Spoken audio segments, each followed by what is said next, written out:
Olá, olá pessoal, sejam muito bem-vindos. Rodrigo Medeiros na área novamente, trazendo hoje um conteúdo sobre fundos imobiliários e a sua alavancagem. Isso mesmo, tema aí que tem surgido muitas dúvidas entre os investidores. Vamos analisar os vários pontos que envolvem esses fundos imobiliários e esses instrumentos de alavancagem que eles estão usando e chegar a alguma conclusão. Antes, não posso deixar de pedir para você se inscrever no meu canal. Clique aqui embaixo em inscrever-se, registra a sinetinha, aciona a sinetinha para ser avisado de novos vídeos. Um canal que nós iniciamos agora e vai ter muito conteúdo sobre fundos imobiliários, finanças pessoais, REITs, ações. Vai ser um canal bastante diversificado sobre finanças para lhe auxiliar nessa caminhada até a independência financeira. Então, vamos ao vídeo de hoje. Alavancagem em fundos imobiliários. O tema ficou bastante recente, ficou bastante em foco agora dos investidores, porque TRXF trouxe uma alavancagem que até então nós não conhecíamos nos fundos imobiliários, uma alavancagem de 1 para 1, ou seja, 50% dos ativos deles surge de alavancagem, 50% surge de equity ou patrimônio líquido, e recentemente também a LZR11, o Alzirão, também trouxe aí alavancagem numa das suas aquisições. Antes vamos entender o que é alavancagem. A alavancagem é eu comprar um imóvel com uma parte em dinheiro, uma parte do meu patrimônio e uma parte alavancada, uma parte emprestada. Fundo imobiliário, por sua legislação, ele não pode pegar dívida, ele não pode assumir dívida, então ele não pode ir no banco e fazer um empréstimo. Mas ele pode fazer o quê? Ele pode fazer a securitização de seus créditos futuros, ou seja, dos seus aluguéis futuros. Ele empacota isso num CRI e vende esses aluguéis a uma taxa de desconto, que é a taxa de juros e a inflação que vai funcionar dentro daquele fundo imobiliário. Então é isso que esses fundos imobiliários têm feito, tá? Eles empacotam esses aluguéis futuros, vendem com uma parte desse dinheiro que eles arrecadam com essa venda, junto com o seu equity, com o seu patrimônio líquido, eles adquirem um imóvel que vai gerar aluguel. Muitos investidores estão na dúvida porque nós moramos num país que tradicionalmente temos inflação muito alta e alavancar sempre foi considerado como muito arriscado, porque temos inflação e taxa de juros sempre elevada, sempre alterando muito, e isso pode gerar um impacto de longo prazo, mas eu vejo que não é bem assim. Tá? Por quê? Porque esses fundos imobiliários que estão fazendo esse processo de alavancagem, eles sempre assumem dívidas a juros pré-fixados. Então, se você conseguir uma estrutura compatível com esse juro que você está fazendo, ou seja, você conseguir fazer um contrato de locação que seja compatível com esse juro que você está fazendo, você possivelmente possa não ter problema. Mas tem algumas outras nuances e que para tratar disso eu vou mostrar depois para vocês uma planilhazinha no Excel para vocês entenderem bem. Antes, a alavancagem não é novidade nos fundos imobiliários, ela só está mais em foco agora. Mas na verdade nós temos alavancagem pelo menos desde 2010. BRCR11 fez alavancagem lá atrás, o BC Fund fez algumas alavancagens, por sinal. Muita gente acha que ele é o único fundo que já fez alavancagem e não é, isso não é correto. Nós já tivemos SPTW com uma pequena alavancagem quando ele foi criado, que ficou até o fim dos seus contratos atípicos. Era uma alavancagem mais dentro de uma estrutura de engenharia financeira que permitiu a existência do fundo, mas era também uma alavancagem. Nós também tivemos já alavancagem dentro do KNRI 11, nós tínhamos um galpão logístico em Minas Gerais que tinha sido adquirido com alavancagem e quando o fundo pré-quitou o seu CRI foi um ponto que melhorou o seu rendimento. Então nós temos já um histórico curto, mas nós temos um históricozinho de fundos imobiliários com alavancagem. Desses três fundos imobiliários que surgiram e dos novos que fizeram, TRXF, ALZR e RBVA, o que nós podemos destacar é que um dos pontos mais importantes da alavancagem vai ser você ter um casamento perfeito entre o teu contrato de locação atípico e a sua alavancagem. Por quê? Porque quando eu tenho um contrato, se eu tiver um contrato de locação típico, e fizer uma alavancagem deste contrato de alocação, eu corro muito risco de não conseguir honrar com todos os pagamentos que eu tenho para fazer do CRI com aquela efetiva alocação. Por quê? É uma alocação que pode ser rescindida, porque é um contrato típico, é uma alocação que eu posso ter uma revisional de aluguel para baixo e aí não conseguir honrar com o meu CRI. Então, um primeiro ponto é que é muito importante que esse contrato seja preferencialmente atípico, tenha os mesmos prazos, o CRI e o contrato atípico, e nós tenhamos índices inflacionários idênticos. Imaginem um fundo que assume um CRI, ou seja, cede seus créditos a IGPM e o seu contrato atípico a IPCA. Imagina o rombo no fluxo de caixa no ano de 2020. Então, na alavancagem, nós temos que ter muito esse detalhe. Os contratos eles têm que ser muito bem casados. E aí depois, o meu ganho vai vir no spread entre o meu cap rate, ou seja, minha taxa de retorno anual do meu aluguel, e a taxa de juros que eu vou pagar. A conta é muito simples. Se eu comprar um imóvel com um cap rate, por exemplo, de 7%, e fizer uma dívida que é de 5,5% ao ano, ambos com o mesmo indexador, ambos com o mesmo prazo, não é muito difícil eu imaginar que eu vou ganhar 1,5% nessa operação. Pense o seguinte, eu, investidor, esquece fundo imobiliário, eu, investidor, vou adquirir um imóvel de 200 milhões de reais. Não quero botar nada de dinheiro desses 200 milhões de reais neste momento. O que eu faço? Eu pego emprestado 200 milhões de reais a 5,5% e compro um imóvel de 200 milhões de reais a 7%. Qual vai ser o meu lucro nessa operação toda? 1,5%, porque 5,5% eu vou pagar para o meu credor e 7% eu vou ganhar do meu aluguel. Ou seja, eu vou ganhar 3 milhões de reais ao ano sem ter posto um centavo. Isso é uma maravilha. Aí isso já nos remete a um outro ponto muito importante. Esta dívida tem que ser paga. E esse é um grande diferencial dos investimentos no Brasil em fundos imobiliários e dos REITs, porque essa dívida ela tem que ser paga num curto intervalo de tempo. E é isso que muitos investidores às vezes acabam não tendo uma compreensão adequada. É evidente que o meu aluguel não vai ser capaz de pagar os juros, a correção e a amortização desse investimento. Então seria muito fácil, eu sairia aí comprando vários imóveis de 200 milhões de reais, o meu aluguel pagaria os juros e a amortização, e eu, no final das contas, teria um patrimônio infinito, porque o meu aluguel é capaz de pagar tudo. Ou a amortização, ela ainda tem que ser um investimento meu. Ela ainda vai ter que ser um dinheiro que eu vou colocar dentro do fundo. O que eu estou fazendo apenas? Eu estou ganhando um spread entre o que eu estou pagando de juro e o que eu estou pagando e o que eu estou recebendo de aluguel para poder pagar essa amortização num tempo mais elevado. Rodrigo, qual que é a diferença básica entre os fundos imobiliários e os REITs nessa situação? A maioria dos fundos imobiliários, eles costumam ter já, no passado, esses que eu comentei, eles vinham pagando a amortização já desde o início, e os mais recentes eles estão trabalhando com um prazo de carência para essa amortização. 18 meses, 24 meses, alguns até já começam a trabalhar com prazos um pouquinho maior, mas sempre é um prazo curto, 1 ano e meio, 2 anos, e aí eu tenho que começar a pagar essa amortização, e essa amortização ela tem que ser paga muito rápido, no intervalo de tempo em que eu tenho ali o próprio contrato de locação, então em torno de 15 anos. Quando eu vou para os REITs, eu vejo normalmente o que? Eu vejo a situação em que as amortizações são muito pequenas e normalmente eu pago a amortização com uma nova dívida, porque lá a estrutura é totalmente diferente, ou seja, eu rolo essa dívida lá para frente. No final, eu nunca pago efetivamente essa dívida, eu pago apenas, fico apenas pagando o juro, porque daqui a 15 anos eu assumo uma nova dívida e quito aquela dívida anterior. No Brasil, isso ainda não existe. Quem sabe um ou outro fundo imobiliário ainda possa surgir com essa novidade mais à frente, já que estamos evoluindo tão rápido. No momento, o que nós temos é assumir uma dívida e eu ter que pagar essa amortização. E essa amortização vai ter que ser paga com o que nós chamamos de equity, com dinheiro, com patrimônio, ou seja, com emissões. E é esse o ponto fundamental que eu preciso mostrar para vocês, para que vocês compreendam. A alavancagem, ela tem sim um ponto positivo, é fácil de você ver que você ganha dinheiro. Você ganha dinheiro sem pôr dinheiro. Então, é indiscutível isso. Só que ela traz um ponto para o fundo imobiliário e que joga um foco no gestor sobre as emissões futuras para pagar essas amortizações.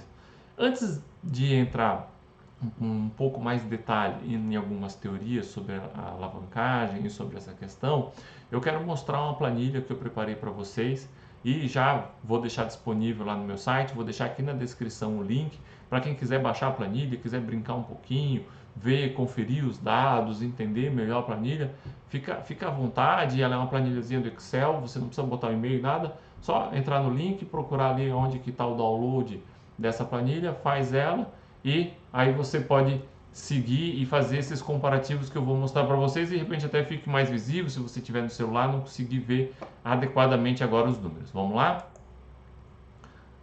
Aqui, ó. Isso aqui é uma simulação que eu decidi fazer entre a diferença de um fundo que compra um imóvel alavancado e um fundo que não compra um imóvel alavancado. Eu criei uma estrutura fictícia de um fundo que iria fazer um IPO, iria surgir no mercado agora, para comprar um imóvel específico, num valor específico, num contrato atípico de 15 anos, com um CRI de 15 anos e uma carência de 24 meses.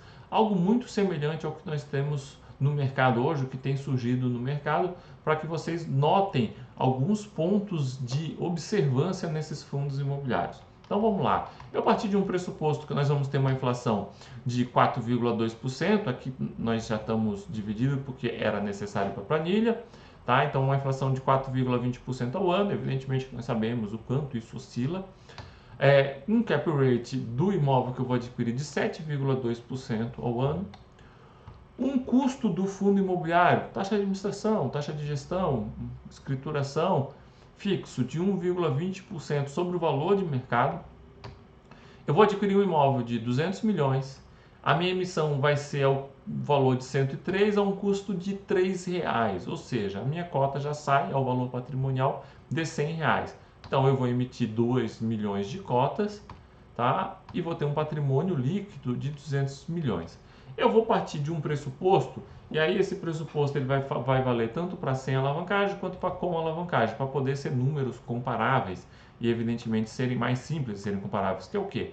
O meu aluguel vai crescer ao longo da inflação, via IPCA, via 4,20%, porque ele é um aluguel atípico, e eu vou pressupor que o meu valor de mercado milagrosamente vai acompanhar exatamente a valorização da minha renda em 4,20%. Nós sabemos que essa correlação ela não existe, o valor da cota normalmente sobe muito acima e depois cai muito abaixo, por causa que nós temos influências do mercado, mas nós vamos pensar num mercado 100% eficiente, porque eu quero fazer o comparativo nos dois lados. Se o mercado distorcer, ele distorceria nas duas contas, então não faria tanta diferença assim. O que eu quero realmente mostrar para vocês é o que acontece. Aqui é importante mostrar para vocês, então, vejam ano 1, tá? No ano 1, deixa eu diminuir aqui um pouquinho.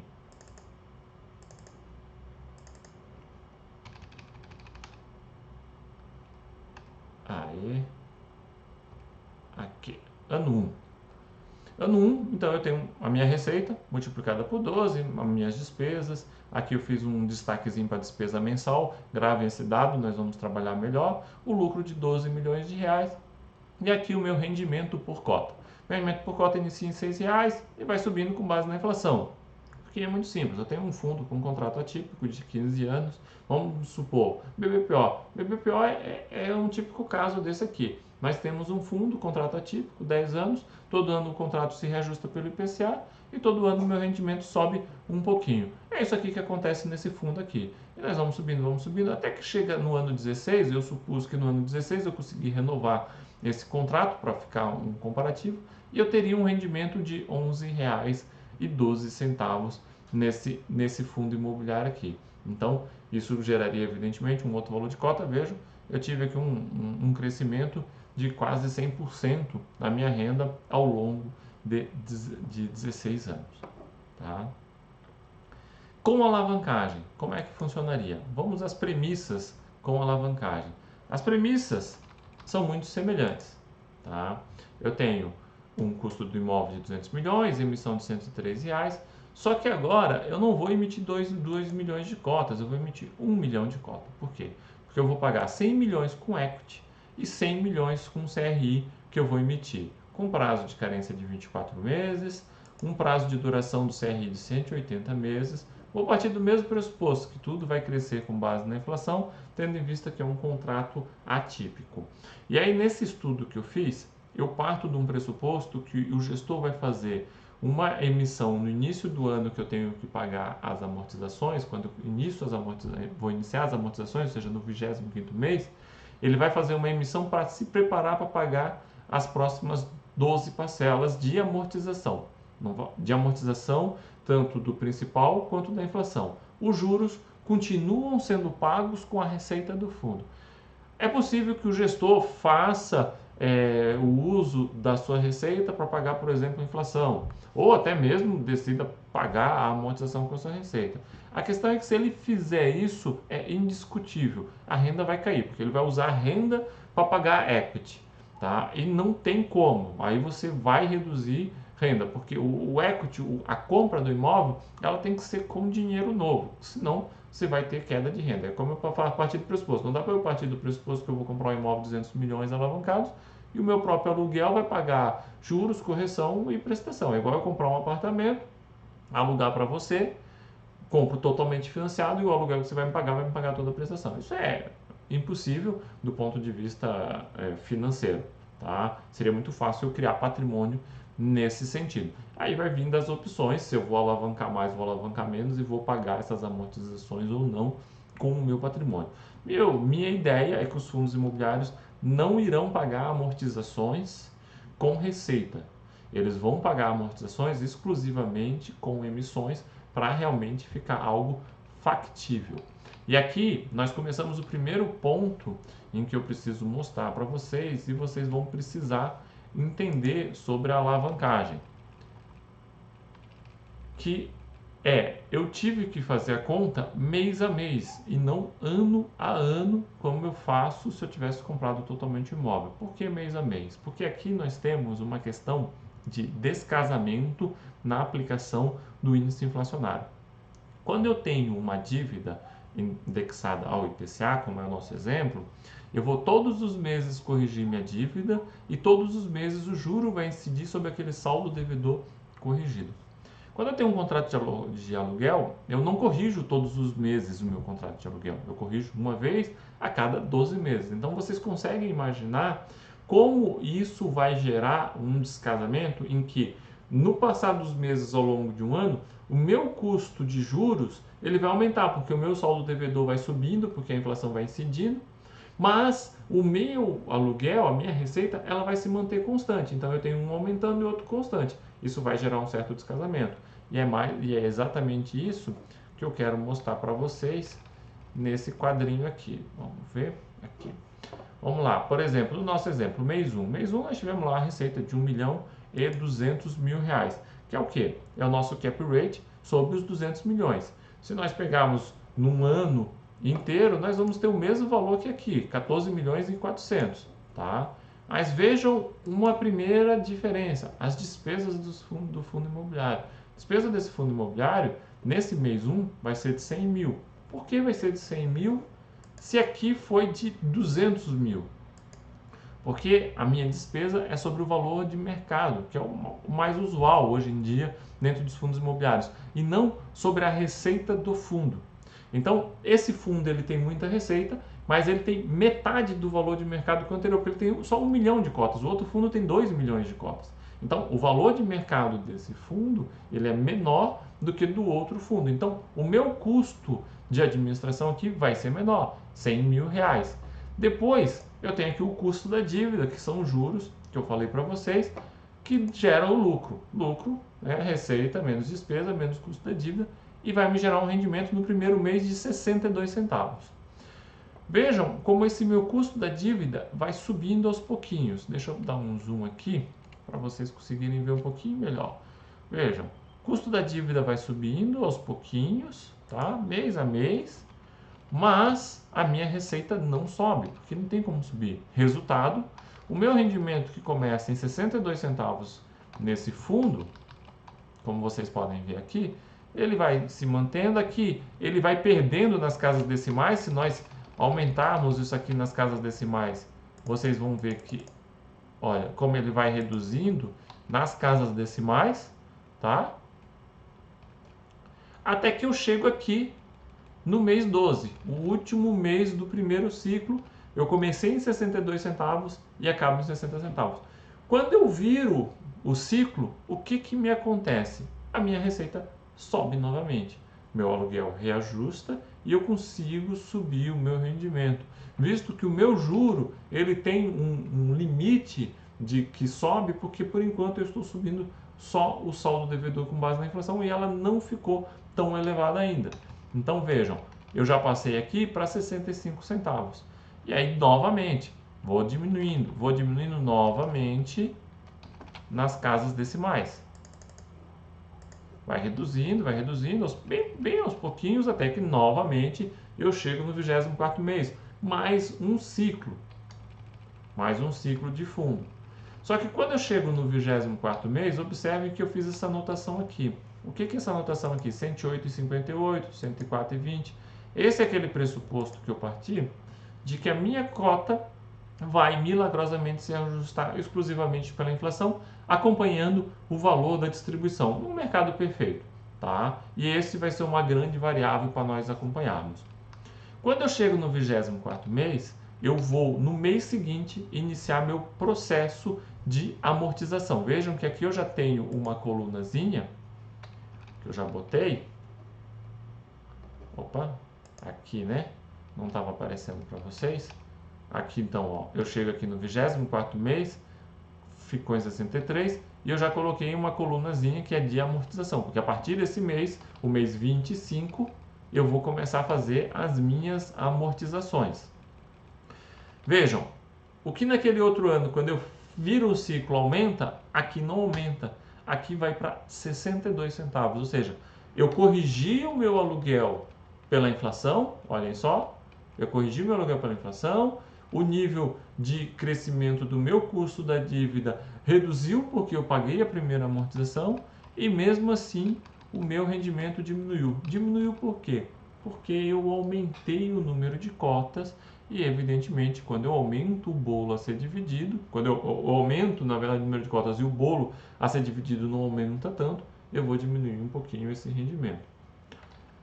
E o mesmo processo vai se seguir na questão de correção com a inflação do aluguel. Aqui o meu aluguel vai seguindo constante, só que a partir do mês 25 eu tenho uma diferença.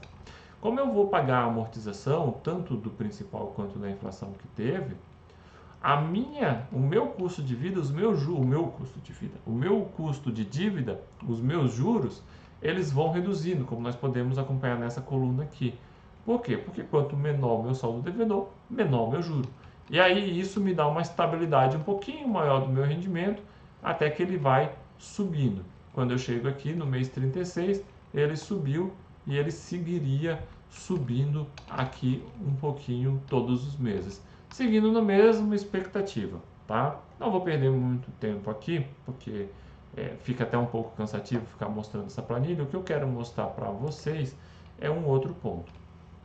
Nesse nosso estudo, eu parti do pressuposto que todas as emissões seriam feitas a 90% do valor de mercado. Por isso que eu tive que pressupor um valor de mercado futuro. Então, todos os meses o nosso fundo faria a emissão a 90% do valor de mercado, não importasse o valor patrimonial.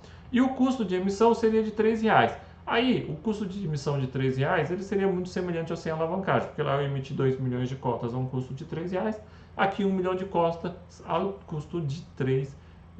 E esse dado é muito importante, porque agora é a planilha mais importante, que é o comparativo, né? Afinal de contas, vocês querem ver qual que vale mais a pena e qual que vale menos a pena, mas eu vou decepcioná-los, porque não tem uma resposta tão clara assim, tá? O que nós temos aqui? Um fundo sem alavancagem, que no ano 1 ele começa em R$6 e vai subindo, vai subindo, vai subindo, vai subindo. Aqui nós temos um fundo com alavancagem, que a mesma estrutura, o mesmo imóvel, o mesmo contrato de locação, tudo igual, só que com uma emissão de 50% e os outros 50% eu pago com alavancagem. Eu já começo com R$ 7,37. Vejam, olha a diferença que nós temos nisso aqui.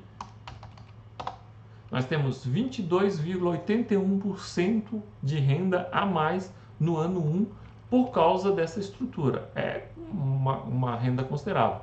Tanto por causa da estrutura do meu spread de juros, da forma que eu comprei, tanto pelo fato de que eu pago menos taxa de administração e taxa de gestão, já que eu parti do pressuposto que esse fundo usa uma remuneração via valor de mercado e não via receita. Se fosse via receita, ficaria um pouquinho menor, porque aí os custos sem alavancagem e com alavancagem ficariam iguais. E no ano 2 eu vou subindo essa renda até o ano 16, da mesma forma. Só que eu quero chamar a atenção para vocês nisso aqui. Vejam como a renda vai aumentando com uma proporção um pouco menor.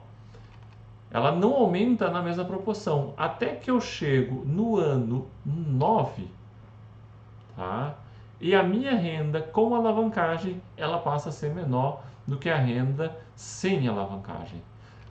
E aí a renda sem alavancagem vai subindo acima da com alavancagem, mas se eu somar toda a renda, ao final, o com alavancagem gerou muito mais renda. Se nós fizermos um cálculo disso aqui, de todos esses valores, trazendo tudo isso a valor presente, a uma taxa de desconto, o com alavancagem vai valer muito mais, porque quanto mais longo é o prazo para eu receber, mais a taxa de desconto comprime esse valor e menos valor ele gera no presente. Então, se eu trouxer tudo isso a valor presente, eu não tenho a menor sombra de dúvida, tá? Isso é matemático, que o fundo com alavancagem vai valer mais. Mas vejam que a diferença não foi tão grande. E aqui nós começamos, eu acho que a grande virada de chave para que todos consigam entender esse ponto sobre a alavancagem e quais os pontos importantes, que é o custo de emissão. Eu fiz essa outra coluninha aqui, chama-se com alavancagem variável. Aqui eu tenho um pressuposto de que a minha taxa de emissão é de 0,9%, de 90% do meu valor de mercado, tá? Eu não vou deixar esse ponto aparecendo para vocês. Quem quiser depois baixar a planilha vai conseguir testar um pouco isso. Vejam o que acontece se eu mudasse a minha taxa de emissão para 95% do valor de mercado. Olha como muda essa coluna da chamada com alavancagem variável. Porque aqui eu travei ela e aqui eu fiz com uma alavancagem variável. Vejam como a minha renda ela já aumentou um pouco mais do que da coluna da esquerda. E aí no ano 9 ela ainda é maior, ela só vai ficar menor no ano 10. E o resultado final, evidentemente, é muito maior. Se eu alterasse isso, por exemplo, para 0,80, que seria 80% do meu valor de mercado, olha, aí já muda consideravelmente. E já no ano 7, tá, eu já tenho a renda menor. Vamos voltar para 90% do valor de mercado e eu vou fazer uma outra pequena alteração nos nossos valores de emissão. Nós sabemos que não é assim que funciona. O fundo imobiliário ele vai variando com base no mercado e com base no mercado os gestores vão fazendo suas emissões de cotas. Vamos supor que aqui no ano 3, tá? Aqui no ano 3, a nossa cota, por um milagre econômico, estava valendo R$150. Então, eu vou travar as emissões seguinte, tá? E aqui, como ela estava R$150, o nosso gestor ele teve a brilhante ideia, vou emitir a R$140, bem acima do meu valor patrimonial. E aí ele faz uma emissão a R$140. Voltamos para o nosso comparativo com a parte variável aqui no nosso ano 4, tá? Opa!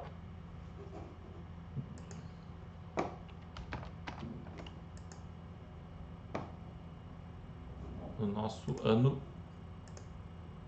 3. Aqui nós vamos fazer a alteração no com alavancagem. Vamos fazer aqui 117,89 e aqui 140, que é o nosso valor de emissão. Ó, aqui eu vou ter uma pequena alta, essas tabelas todas elas vão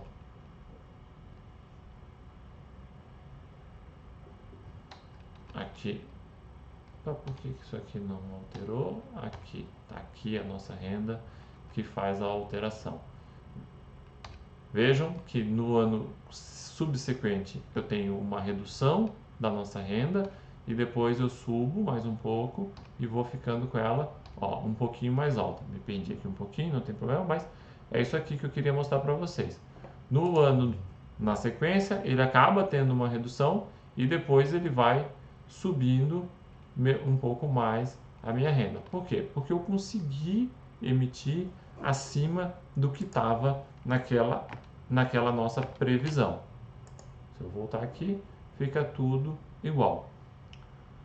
Por que eu fiz essas variáveis? Eu quero mostrar para vocês que o fundo com alavancagem, ele tem vantagens e desvantagens. Um dos pontos que nós vamos ter que observar nos fundos com alavancagem é que é o seguinte: num primeiro momento, a renda dele vai lá para cima e ele vai ter uma tendência de crescer essa renda menos do que o fundo sem alavancagem. Qual vai ser a jogada dele? As emissões. Quanto melhor o gestor conseguir fazer as emissões, mais ele vai conseguir manter essa renda elevada. Por quê? Porque ele vai ter que pagar essas amortizações com emissão. Se ele ficar jogando a emissão para baixo do valor patrimonial e consideravelmente abaixo do valor de mercado, eu vou jogar cada vez mais o meu rendimento para baixo. Se eu for inteligente, começar a jogar essas minhas emissões para pagar a dívida num momento oportuno, eu vou conseguir fazer com que eu capte a mesma quantidade de dinheiro com o menor número de cotas. Tá? Que é justamente isso que me leva a essa situação aqui, de diferença do ano 16. Por quê? Porque sem alavancagem, eu faço o mesmo fundo com 2 milhões de cotas. Com a alavancagem, eu vou chegar ao final do meu fundo e eu vou ter, deixa eu ampliar isso aqui, e eu vou ter ao final do ano 15, 2.139.890 cotas, ou seja, eu vou ter mais cotas do que eu teria originalmente. Para eu conseguir gerar uma rentabilidade melhor, o ideal é que eu consiga fazer com que esse fundo pague o mesmo imóvel com o menor número de cotas possível, ou seja, se eu conseguir ficar com menos de 2 milhões de cotas, eu vou ter gerado muito valor ao meu cotista. Se eu ficar com muito mais cotas que 2 milhões de reais, a minha renda vai se comprimir ao longo do tempo. Ou seja, um ponto fundamental nos fundos alavancados vão ser suas emissões futuras. E aí aqui nós vemos um outro ponto, um ponto que eu vejo como bastante positivo. Fundo imobiliário só tem uma forma de crescer, emissões de cotas. Então, ele tem que emitir cotas para comprar novos patrimônios. Qual que é o problema? Nem sempre o momento bom de emitir é o momento bom de comprar. Por quê? Quando está bom para emitir é quando a cota está mais valorizada, quando os investidores estão procurando mais fundos imobiliários. Normalmente esse é o momento que o mercado imobiliário, deixa eu voltar aqui para mim. Esse é o momento que o mercado imobiliário ele está superaquecido. E aí o que acaba acontecendo? Eu não consigo fazer compras de imóveis com cap rates, com taxa de retorno tão boa. Então, um momento bom de emitir nem sempre é um momento bom de comprar. Quando eu utilizo uma estrutura de alavancagem, eu consigo equilibrar um pouco melhor isso. Por quê? De repente, aquele não é o melhor momento para emitir, mas é um bom momento para comprar. Eu emito uma dívida e jogo o momento de emissão para o futuro, quando vai ser um bom momento para emitir e de repente aquele imóvel vai estar um pouquinho mais caro. Então, vejam que interessante isso. Hoje eu tenho um fundo imobiliário que não se valorizou ainda, eu faço a emissão e assumo uma dívida grande. Daqui 1 ano, 2 anos, quando eu tiver com a cota melhor, eu emito essas cotas para pagar essas minhas dívidas lá na frente. Aqui nós vamos botar a competência do gestor em grau máximo ou a incompetência, porque se ele não for competente o suficiente, ele vai destruir valor. Se ele for competente o suficiente, ele vai gerar muito valor, que é o quê? De repente, daqui 6 meses, essa cota dá uma estourada muito grande, porque a taxa de juros caiu muito, a taxa de juros futuro, é o momento dele emitir essas cotas e deixar aquele caixa para pagar essa dívida ou até mesmo fazer um pré-pagamento dessa dívida. E aí ele vai avaliando esse e vai ter que ir dosando para que também essa renda vá crescendo proporcionalmente ao que você tem. De forma a proteger o quê? Aquele cotista que entrou inicialmente e não obrigar aos cotistas que estão ali no fundo sendo diluído. Se ele deixar muito, se ele esticar demais essa corda e deixar muito lá para o futuro, ele pode ter que emitir isso muito baixo. E aí ele vai ter que emitir mais cotas para receber a mesma quantidade de dinheiro e isso vai impactar muito a sua renda no longo do tempo. Então, a alavancagem, ela tem o seu ponto positivo de que vai gerar um spread maior, vai gerar uma renda maior, mas ela te traz esse risco futuro de uma maior dependência do gestor, de uma maior dependência das emissões. Então, como eu digo, no final, um grande risco da alavancagem vai ser a qualidade do gestor. Num primeiro momento, 1 ano, 2 anos, 3 anos, eu estou no lucro, vai ser muito fácil contornar toda essa situação, porque a minha receita está muito alta, eu tenho um spread muito alto. Como nós vimos ali no exemplo, os primeiros anos são fantásticos para o fundo. A questão vai ficando de um determinado momento em diante. Um outro problema da alavancagem é se ela vier com contratos típicos. Vejam, nós temos todo um casamento do fluxo que entra de aluguel com o fluxo que eu vou pagar de juros. Se eu tiver um contrato típico e eu tiver uma rescisão de alguns contratos típicos, os meus juros continuam tendo que ser pagos, mas a minha receita já não vai ser mais a mesma. E isso vai impactar consideravelmente o nosso fundo. O BC Fund fez um pouco disso lá no passado e acabou gerando impacto. Outros fundos começam a surgir com esse tipo de alavancagem também com contratos típicos e que também levam um certo momento de preocupação, mas ele já utiliza uma renda mínima garantida para proteger um pouquinho mais, que foi o caso do XPPR. Mas os casos mais em voga hoje em dia e que mais tem trazido discussão são justamente o TRXF, o LZR, o RBVA, que trouxeram essa estrutura de casamento entre dívida e o prazo do contrato de locação, tá certo? Então, uma dúvida que o pessoal tem, vai ser possível rolar essa dívida? Ou seja, ao invés de eu ficar fazendo emissão, eu vou fazer uma nova dívida, eu vou fazer uma nova cessão de crédito e pagar e rolar essa dívida? É possível, por exemplo, o fundo fazer uma nova emissão, comprar novos imóveis, gerar uma nova dívida para pagar as dívidas novas com mais amortização. Particularmente, ainda está um pouco difícil de ver que os fundos vão fazer isso, porque não é do costume dos nossos fundos imobiliários usar esses instrumentos tão parecidos lá com os REITs, mas é possível que algum gestor aí decida inovar. O importante é que esse ganho de spread, ele existe e ele é um ganho importante. Você só vai ficar na dependência do futuro para em que momento eu vou pagar essas amortizações com essas emissões. Quem arriscar demais, de repente, quem ficar querendo rolar demais, pode ter um problema. Veja que arriscar demais não é assumir uma dívida muito grande. Não é porque um fundo tem uma dívida de 1 para 1 que ele está arriscando demais. O contrato está casado e aí eu vou passar lá para frente. Eu vou ter um desafio maior de mais emissões e para fazer essas amortizações. E aí saber dosar o valor dessas emissões é muito importante. Nós sabemos que muitos fundos estão emitindo ou no VP ou até mesmo abaixo do VP. Aí não vai ter escapatória. Eu vou reduzir a renda. Se eu já reduzo muitas vezes a renda quando eu faço isso sem alavancagem, com alavancagem, e aí tendo que pagar essas amortizações, eu vou reduzir mais ainda, tá certo? Alguns riscozinhos que são importantes para vocês compreenderem bem. Um dos riscos é uma eventual inadimplência. Ainda que seja um contrato atípico, eu posso ter uma inadimplência, eu posso ter um processo na justiça. Nós vimos recentemente Santander e RBVA levando o contrato atípico à justiça. A justiça ainda bem não determinou a redução desse aluguel, mas é um risco que nós temos. Por isso também é muito importante que os fundos façam alavancagem com inquilinos de primeira linha, com inquilinos realmente, preferencialmente de companhia de capital aberto, uma boa carta de fiança de um bom banco, para que, se eventual inadimplência, aconteça, por exemplo, como foram os fundos DRB. É inadimplente, acionei minha carta de fiança, peguei meu dinheiro e agora com esse dinheiro eu quito o meu CRI futuro, porque era um contrato atípico, e aí realmente eu resolvo essa situação. Se não, eu realmente posso ter um descasamento de fluxo de caixa e gerar um problema para o fundo. Então vejam, temos os nossos riscos. Há também o risco do descasamento do fluxo, como eu mostrei para vocês. A dívida vai sendo corrigida todos os meses, mas o meu aluguel não é corrigido todos os meses. Se eu tiver um salto de inflação ao longo do ano, todos os meses vem muita inflação, eu vou ter um descasamento. Então, o meu rendimento ao longo daquele ano vai acabar diminuindo. No final do ciclo de 12 meses, ele arruma e ele sobe novamente porque o meu aluguel reajusta. Mas eu tenho esse risco de ter esse descasamento ali muito forte.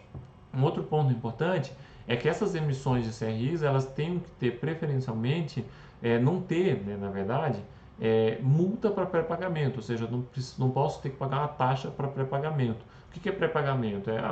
Eu fiz uma dívida de 15 anos, no terceiro ano eu quero quitar ela totalmente. Boa parte dos CRIs eu tenho uma multa 1%, 1,5% de todo o saldo devedor para poder fazer esse pré-pagamento. É a proteção do credor para que você, quando o juros estiver muito baixo, você não queira pré-pagar assumindo outra dívida. Se eu não tenho essa multa, eu posso pré-pagar a qualquer momento. Aí facilita com que, quando a minha cota estiver muito elevada, eu faço uma emissão muito grande e eu possa fazer um pré-pagamento. Até porque, no momento que a cota estiver muito elevada, se eu fizer uma emissão muito grande, é quase certo que a taxa de juros vai estar muito baixa. Se eu mantivesse dinheiro em caixa, possivelmente eu vou ter um fluxo muito baixo desse caixa, como nós estamos tendo há pouco tempo, e aí vai acabar comprometendo a minha renda. Eu posso, de repente, comprar imóveis e vender lá na frente, mas é assumir um risco muito elevado, eu ficar fazendo alavancagem para pagar ela com a venda de imóvel, considerando que ele vai se valorizar. Eu prefiro a ideia de pagar essas dívidas com as amortizações com novas emissões, tá certo? São milhares de variáveis, tá? Eu vou deixar essa planilha ali disponível para vocês até poderem brincar. A grande ponto é, quanto mais alto eu conseguir fazer a emissão, melhor vai ficando esse meu rendimento. E o grande ponto aqui realmente de interesse é que o fundo que tem alavancagem, ele começa com rendimento bem elevado e ele não vai crescer na mesma proporção. Então nós temos que saber dosar isso num fluxo de caixa futuro. Se eu fizer uma conta simples, um fundo imobiliário tem que me dar 0,6% ao mês, por exemplo, eu vou gerar uma distorção em dois fundos que são relativamente semelhantes. Eu vou voltar aqui um pouquinho para a tela e nós vamos concluir esse tema da seguinte forma. Vamos pensar que um investidor desatento, ele exige 0,6%, ou seja, 0,006 de renda ao mês. Tá? Isso vai nos dar 0,72% ao ano.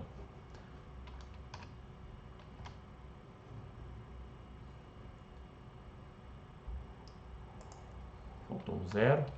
Aqui, 0, mas vai nos dar 7,20% ao ano. Tá? Se eu pegar o fundo 1 e fizer essa exigência de yield, eu vou ter um fundo valendo R$ 83. Se eu pegar o fundo 2 e fizer isso no primeiro ano, eu vou ter um fundo valendo R$ 102,34. E não está aparecendo para vocês. Aqui, R$ 83,33, R$ 102,34. Né? Deixa eu fazer isso aqui que vai ficar melhor. Aqui, pronto.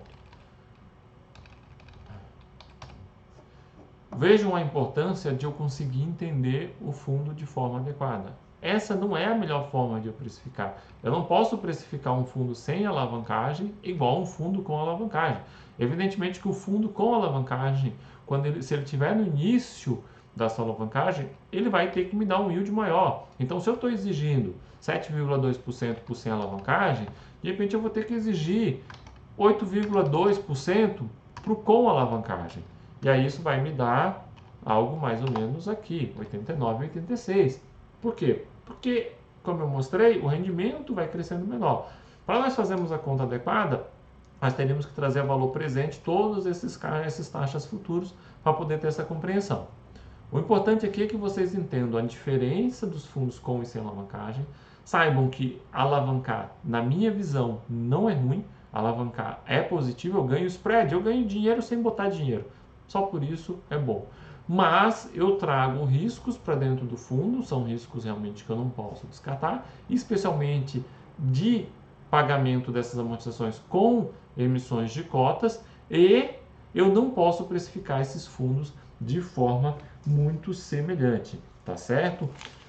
Pessoal, espero que eu tenha contribuído com esse tema para vocês, que vocês tenham conseguido ter uma reflexão. A planilha vai estar lá disponível para vocês poderem baixar. tá? Baixem, trabalhem em cima dela, deixem aqui seus comentários, dão um curtir ali no vídeo para que realmente esse vídeo se prolifere, para que esse vídeo seja visto pelo maior número de investidores, para auxiliar eles a desmistificar, já que eu sou desmistificando, é fim de desmistificar um pouco esse tema de alavancagem. A alavancagem não é ruim, a alavancagem ela só é um instrumento que traz mais risco e exige muito mais inteligência do gestor do que sem ela. Então veja, transformamos um instrumento em muito mais sofisticado.